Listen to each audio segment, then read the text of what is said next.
Good morning. Welcome back to Coffee and Colorful Conversations. I hope everyone's having a great Wednesday. Today's topic, I wanted to talk about confidence. I just returned from an amazing mastermind weekend, completely unrelated to hair. It was all about online course creation. I've been working on my online course for a while now, and I have a coach that's helping me to fine tune everything. And being in the company of other people that are working on the same project made a huge difference. But something that we talked about, one of the members of our group is a life coach. I am also a life coach. So looking at projects and moving forward in your career from the view of the level of confidence was really interesting. It was interesting to see people really shift after her talk about confidence, that, you know, part of the blockages that they've had are in moving forward. You know, is my course good enough? Is anybody going to want to take my course? Sorry, I'm trying to block out that sun. So, you know, seeing the difference in people's demeanor and their body language after having the conversation about confidence was really interesting. So anytime I'm getting ready to jump on here, I try to think about a topic that's relevant to me and that helps me in my career after 32 years, and what I think has been the key to my success and how I can pay it forward to the people that follow me. So the definition of confidence is a belief in your abilities and qualities. And the important part of the definition is the belief comes from you. The only way that you can grow your confidence is when you shift how you feel about yourself. And that is really the issue with confidence. We all struggle with external validation. We want to hear from other people whether we measure up or not. And that was the other thing that was interesting in this workshop. We all had to write a script and get ready to be filmed on camera. And, you know, there was 8 people in the group, and 7 people basically had an instant panic attack when they heard that they were going to be videotaped. And I was like, oh, cool. You know, I don't mind speaking in public. I enjoy it. I thrive on, you know, engagement and being able to share with people. So for me, I was like, oh, cool. But oh shit, I didn't really bring anything fabulous to wear on camera. So for me, it was more about I'm having a bad hair day and what's my wardrobe than actually speaking in front of people. So this didn't happen overnight either. And I want to share 2 stories that I really love to share that I think will help other people. So the first one, I have to start with going way back to grade school with this. Trust me, it has something to do with confidence, or I wouldn't bore you with it. And it's a cute story. So when I was in grade school, I was always very outgoing. I had a ton of friends. I was in, you know, what you would consider the popular crowd. I never got bullied. I never had any issues. And I had every reason to get bullied or have issues because I was a chubby little kid that, you know, just ate whatever the heck I felt like eating. I always played sports, but I was always average at best. But I always was like the team rally coach. It's interesting that I now want to be a life coach because I was always getting everybody fired up in the huddle and doing the whole let's do this, you know, pushing everybody to their best behaviors in the team. But I was very average at the actual sport. So I really loved basketball. My brother was a good basketball player. My sister was a good basketball player. I was very average, but I wanted to hang out and play with them. I was the baby, so I was always trying to join in whatever they were doing. So I didn't run fast. I didn't score a lot of goals. You know, I wasn't a great player, and I knew that when I was playing, but I loved it, and I loved my friends, and I loved showing up for practice. So remember, we're talking about 5th grade. I don't even know how old you are, 9 or 10 maybe. So we played the whole year. It was our final year. The league was called Tiny Tots because everybody was so young. It was, you know, 1st to 5th grade, and you could barely dribble the ball. And the awards banquet came up, and I went into it like, oh, it's, you know, fun food and laughs, and we all get to sit together because you're in 5th grade. It's a night out. So the coach of our team was my best friend at the time, was a really good basketball player, and she was really tall, long, her legs were much longer. She could get down the court much faster. She scored the most points on the team, but she had a shitty attitude. She didn't have that rah, rah, let's all do this together attitude. She was a little bit of a ball hog, and it made it all about her. So her dad was our coach of our team. So I lived at her house the summer of 5th grade. She had an above ground pool in her yard, and I literally stayed there for 3 nights at a time every week all summer. I was like their other daughter. You have to know that backstory. So we go to the awards banquet, and it comes time for the coaches award for our team, and I'm barely paying attention because I'm like, clearly the chubby kid is not getting the award. I suck. So I'm making everybody laugh, and I'm distracting everybody from the fact that the most valuable player award is being announced, and they announce the winner, and it's my name. They call out my name, and I will never forget it as long as I live. For me, in 5th grade, it was the equivalent of getting like an Emmy or a Grammy. I was like very shaky, and where's the stage? It's like all of a sudden the room's spinning. You don't know where you are.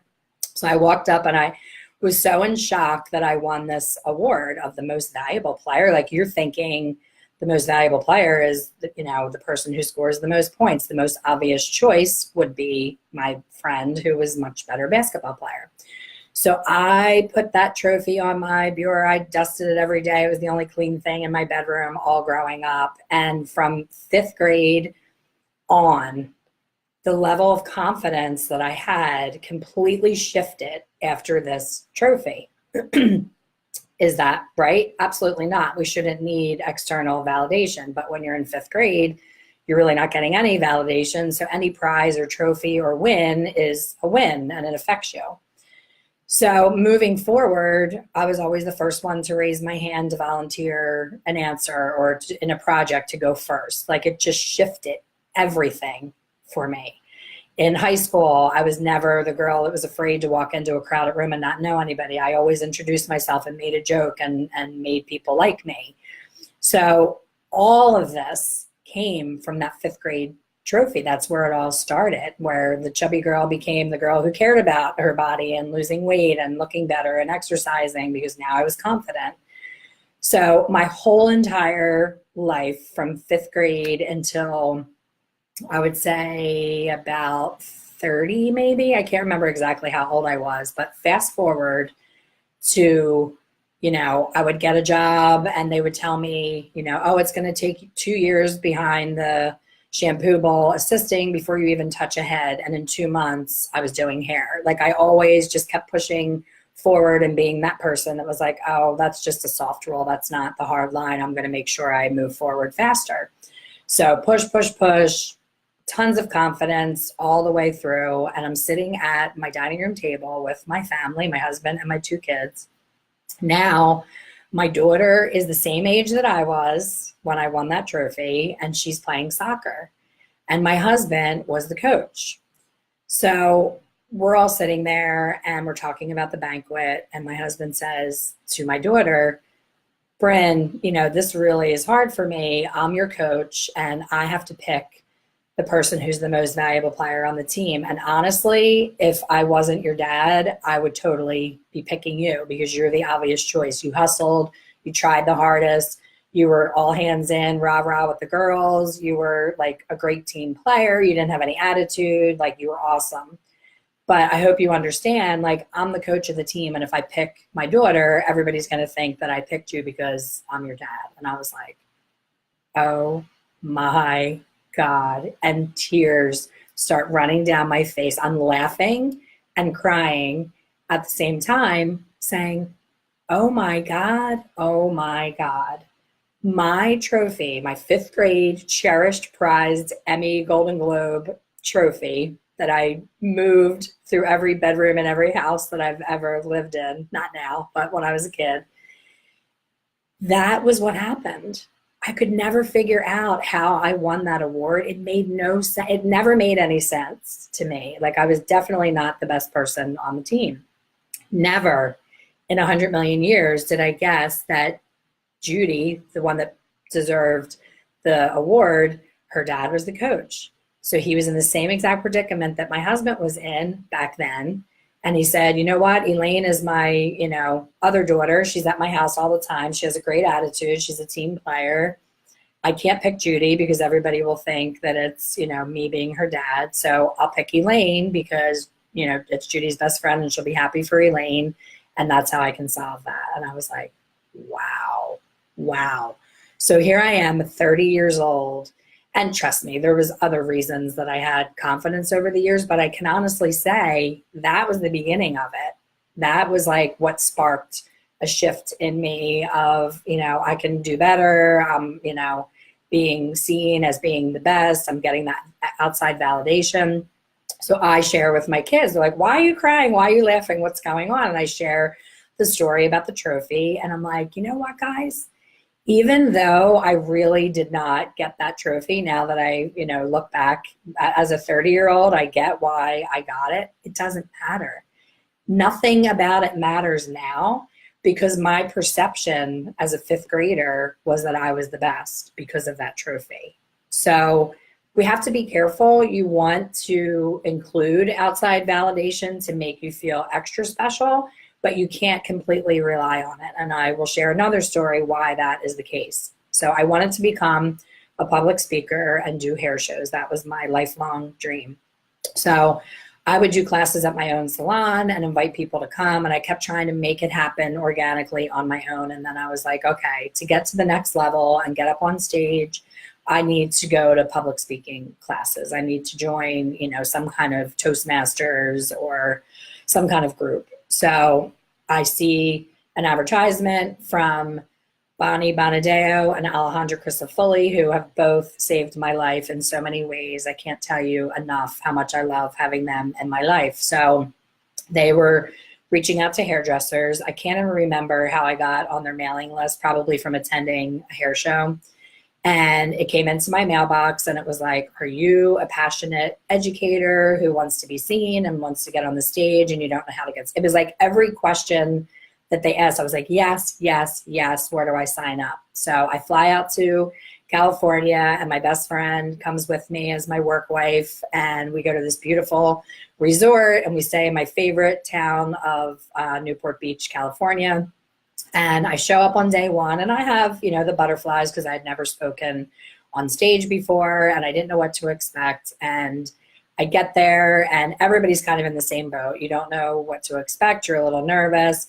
And on day one, within maybe an hour of being in the program, they put you totally on the spot and say, get up on the stage and talk to me for 8 minutes about anything. I'm like, oh my God, sweaty palms, total roller coaster pit in my stomach. Where's the exit door? How can I run out of here? And everybody felt the same way. So I get up and I'm like, you know what? The only thing that I can do without preparation is be myself. So I'm just going to get up and tell a story the way I talk to you guys here on my coffee chats, the way I talk to my clients in the salon, and the way that I would talk at a cocktail party. I'm not going to overthink it. I'm not going to be self-conscious. I'm just going to talk. So I told the story of how I became a color expert because my sister had a major mishap with her hair and I was frustrated with not being able to fix it for her. So I didn't say a million times. I wasn't fidgety with my hands. I wasn't pacing back and forth. I had a lot of the good bones of public speaking naturally because I'm someone who has that kind of confidence where I'm just like, I'm just going to do it. What's the worst that can happen? I pass out, big deal. It'll be a good laugh for the audience. So I was very authentic and very natural. And when you finish speaking, the Bonnie and Alejandra asked our fellow students for feedback and nobody said a word, nothing, not great job, that was so interesting, oh my God, you sucked, like nothing. So our human reaction is no news is negative news. Like if nobody took the time to weigh in and give me feedback, that means they hated it and they don't want to, they liked me, but they didn't like what I did and they didn't want to hurt my feelings. So this is the story that I told myself. This was not what was happening, it was my story. And most of the time we walk around with our story in our head of what we perceive other people are thinking. And that is always our downfall. And I will tell you why. So I go home and my BFF, has a little snack for me. And she's like, oh my God, you were gone all day. I was at the pool. I feel so bad. I'm hanging out, having fun. You're working. And I just bust out crying. And I am not a crier. Anyone that knows me knows I don't cry easily. Sad cry. I happy cry a lot at movies and pictures and puppies and all that stuff, but I don't boo-hoo cry a lot. It's usually someone had to die for that to happen. So she's like, oh my God, are you okay? What's going on? And I said, I get there and they put me on the spot. They made me get up and talk and I wasn't ready and I couldn't prepare and nobody said anything and they hate me and I need to totally change who I am to become a public speaker and nobody liked me and everybody else did a better job and blah, blah, blah. So we go to dinner and we're at this really fancy restaurant in Newport and we meet this whole table full of people on a business conference and we start, chatting with them and kind of asking them for their input and what do they think. And, half of the table said, you know what, just do you. That's the only person you can be. Don't try to be somebody that you're not. It'll never work out that way if you're not your true self.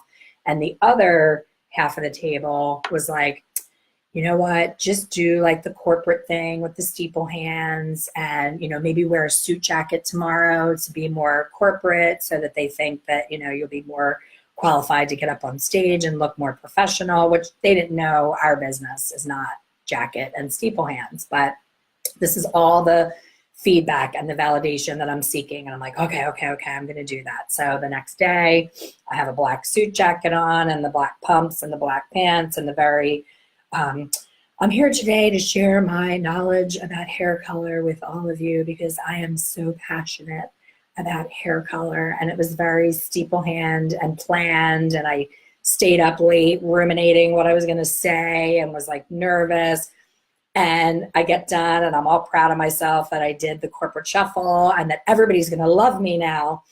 And everybody has this look on their face like, what was that? Like this dumbfounded, what the hell look is on their face. And I was like, feedback, anybody? And this guy raises his hand and says, who was that? And where was the girl from yesterday? And I did my like neck roll asshole, like, really, dude? Where were you yesterday when I needed to hear that I did a good job? You didn't say anything. And I assumed that it was awful. And he said, we didn't say anything because it was great. And we were engaged in what you were saying and we were listening. We thought it was interesting and we didn't have feedback because there was nothing to change.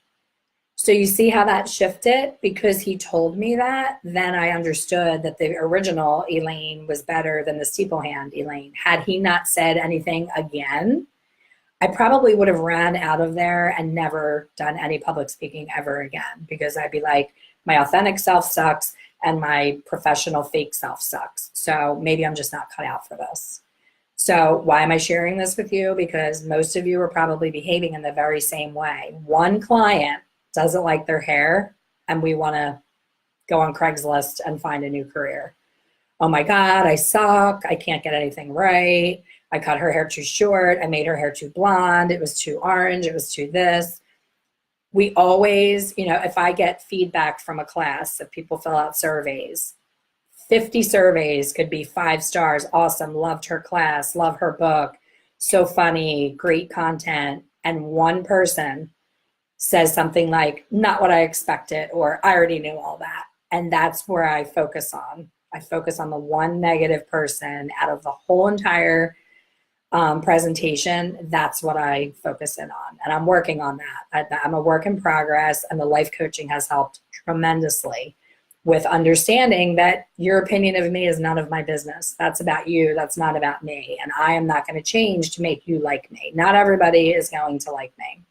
So our industry, starting out, it's 80% confidence, 20% skill. I started out overly confident and tried to skip the assistant phase. And I talk about that on here. You can go back to past talks and hear me talk about, being overly confident, trying to skip the assistant phase, and it taking longer to make better money because I was so confident. So sometimes too much confidence is not a good thing because then you stop yourself from learning. So the key is having enough confidence to get yourself by in the salon, to gain your following enough that you can have the extra income to invest in your education so that you start out 80-20, confidence up here and skill down here, and then you want to do this. You want to slowly bring your skill up to meet your level of confidence. So you don't always want to stay at the 80-20, but it's a great start to have the confidence outweigh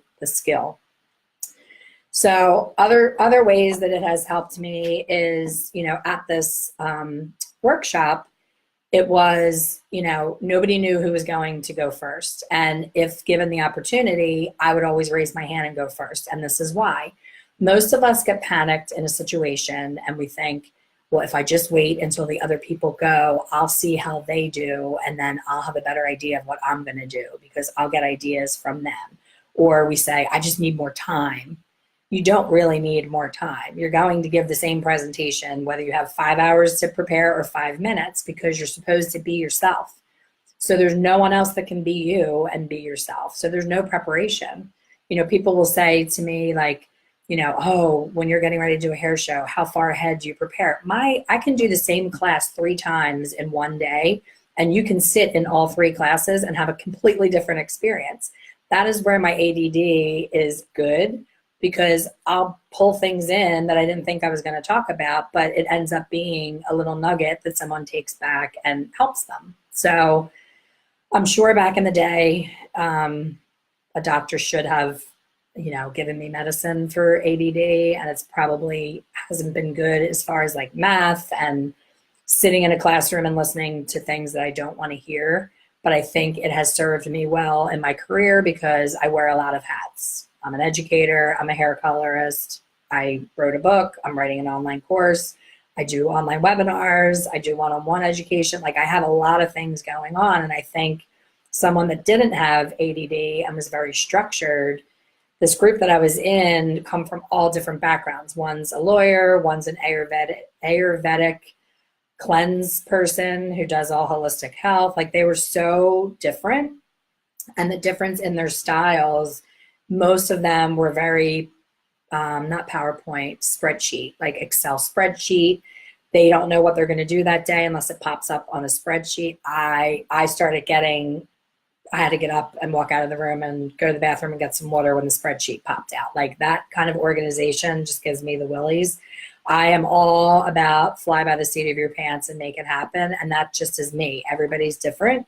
So don't look at someone else and try to be like them and say, oh, they're so organized, I want to be organized. That's not everything. Being organized isn't everything. Sometimes organized people are boring people and they don't have the gifts that you have. So be you, but be you confidently, and try walking into the next room that you go into when you don't know anybody. I, believe it or not, am an introvert when it comes to new experiences. If I have to go to a work function with my husband where I don't know anybody but him, I hate it. I do small talk all day in the salon with clients, and I have no problem doing it because it's in my wheelhouse in the beauty industry, and I'm talking about hair and movies and what interests me. And then when I go into like a corporate, suit environment where everybody is so careful about what they say and they're so worried about being PC all the time, I get hives just thinking about it. So what I do is when I'm going into the room, I say to myself, I don't know these people, so I don't really care what they think about me. So I'm just going to be me, and 50% or more of the room is going to not like me, and that's okay because I'm probably not going to like them either. So try and think about it that way. Like, don't keep trying to make everyone like you because they never will. And you will spend your whole life trying to make everyone happy but you. So your homework after watching this is, I cannot recommend enough the movie A Star is Born. It's the remake of the Barbra Streisand movie. I now want to go back and watch the Barbra Streisand version. Lady Gaga and Bradley Cooper, oh my God. Like, I was so excited to watch this movie just from the previews. It's rare that a movie comes along that makes me put the release date in my calendar and go within the first week that it's released. The acting is phenomenal. The story is amazing. But the biggest takeaway for me, I don't want to ruin the movie, is the shift in confidence. Just pay attention to that when you're watching the movie and the shift in confidence. In the beginning, it's all about the character that Bradley Cooper plays. He's this famous musician. Everybody's falling all over. And Lady Gaga is not famous. And that's all I'm going to tell you. But when you see the whole shift happen and how much external validation means to people, it's really powerful. And it can really make a change in the way you perceive yourself and how you put yourself out there to other people. So, you know, we can, and to relate it back to our industry, we can go on Instagram and see all these Insta famous hairdressers that have, you know, 10, 20, 30, 40,000 followers. And you look at them and you're like, oh my gosh, I want to be them. And then when you talk to them, which I have at hair events, they say, yeah, I have all those followers, but who is really engaged in my content? Who really actually gives a shit about what I'm doing? People jump on and follow the crowd and start to follow someone just because everyone else is, but then they don't continue to stay engaged. So being able to put great hair color and haircut pictures on Instagram, there's a lot of editing going on. I don't edit any of my photos, so my photos don't look like other Insta famous hairdressers, but I do real hair, real in salon hair that's achievable for you to do and for clients to get. And that's my model. That's my brand. That's who I am. I don't do vivids. I don't do, you know, crazy shaved underneath designs and all that stuff. I stick with my brand. And do I pay attention to other people? Absolutely. Would I love to have 50,000 followers and have that ego boost? Absolutely. But that doesn't define me and it doesn't keep me from pushing forward. So you do you, get the education that you need. I am doing another online workshop on October 14th. I'm very excited about it. It is my most popular class at the hair shows. I always have a standing room only crowd because all of us struggle with brassy hair, brassy brunettes, brassy redheads, brassy blondes, especially brassy blondes. So for you to gain the confidence that you need to attend classes like this. It's 90 minutes. You can watch it from your phone, your tablet, your computer. You can be anywhere and watch it. And you will see my 32 years of experience in hair color. I'm going to tell you point blank what can and cannot be done in hair color so that you can then, after 90 minutes, you can go into the salon a totally different, confident colorist when you're dealing with that crazy lady that keeps separating her hair and saying, but I just want this right here. I want this part to be like, you know, natural dirty blonde. And we all do, lady. Like I would own an island in a private jet if I could make natural dirty blonde come out of a tube and lighten a level 4 to that. It cannot be done. So please join me for this workshop to find out what can and cannot be done so that you stop beating yourself up and comparing yourself to these Instagram pictures that are done on level 7, 6, 7, and 8 hair. Like if you start with that hair, even if you ever follow Tracy Cunningham, she'll tell you, she's like, everybody thinks that I'm this great colorist. She said, I'm lucky to work on beautiful people. She does J-Lo, Cameron Diaz, Jessica Biel. Like they're gorgeous. You can't make them look bad, you know, and not to say that Tracy's not fabulous. She is, but she's saying she's realistic enough to say, I'm blessed to be in Beverly Hills and be given a gorgeous canvas. And most of them have natural levels that are so easy to push to the next level and make beautiful and blonde with no brassiness. It's not any trickery. It's not filtering. It's no special secret sauce. It's what can and cannot be done in hair color. So I hope it's only a few days away. It's this Sunday. I hope to see some of you join me for Let's Kick Some Brass.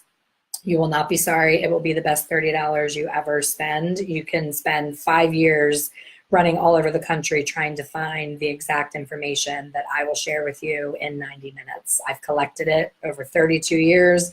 I've seen what works, I've seen what doesn't, and I want to keep you from making all those mistakes and losing clients trying to figure it out on your own. So thank you as always for joining me. Enjoy your coffee, enjoy your day. Happy Wednesday, and please share with other hairdressers, have them like this page and follow my coffee chats, and always check out my website, Expert Color Solutions, to see what's going on.